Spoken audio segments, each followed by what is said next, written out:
I was a 6-year-old. I was a fast runner. I liked hurdling and so on.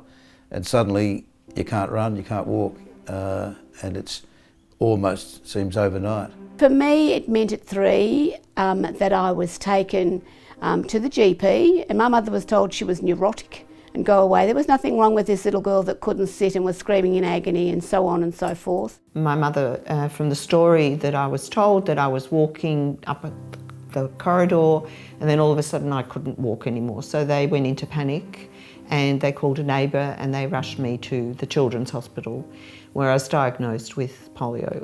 Well, as soon as my mother got to, I guess what was the emergency department and said, I think my daughter's got poliomyelitis, I was taken from her. And that's the last I remember of my mother for many, many months. And because it was a virus, there was a lot of fear. And so we were sent off to Fairfield Infectious Diseases Hospital to be kept out of the way.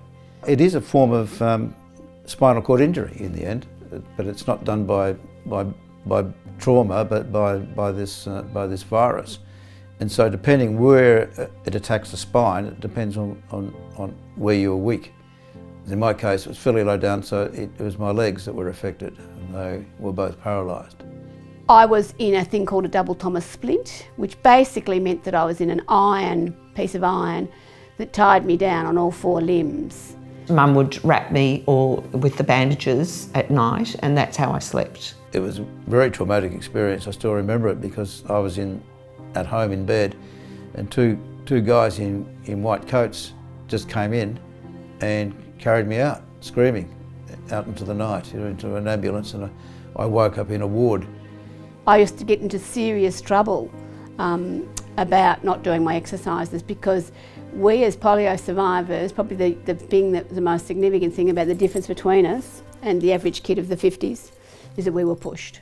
I used to see Dame Jean McNamara, who was the doctor in Victoria for polio survivors. She used to tell my mother that not to mollycoddle your daughter, not to wrap her up in cotton wool. She needs to get up and do things. She's actually a lazy child and she should be scrubbing the floors.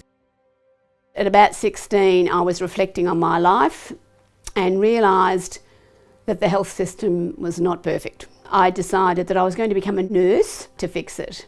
So I had to take the calipers off, get the shoes back down to flat, finished my general nursing, became a midwife as well, and then went on and became a critical care nurse when critical care was being invented almost.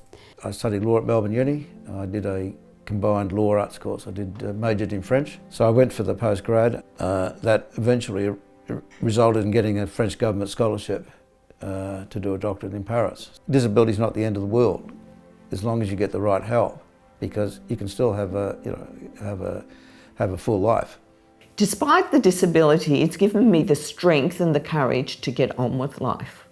I readjust my life after every little episode, every episode of going backwards. I readjust how I need to live my life and I just move on. That's what I do. And that's what gives me the strength to keep going. The love and the care that my parents instilled in me and my brother in me has given me that strength to do what I'm doing and what I want to do for the community.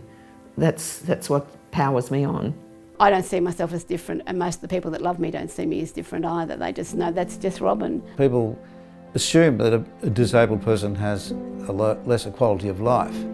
In other words, they don't value life as much as another person would. But I can assure you it's not the case at all. We all have the same hopes and dreams and fears. We're all people in the end, and it doesn't matter whether one is disabled or not in that respect. We all have the same value.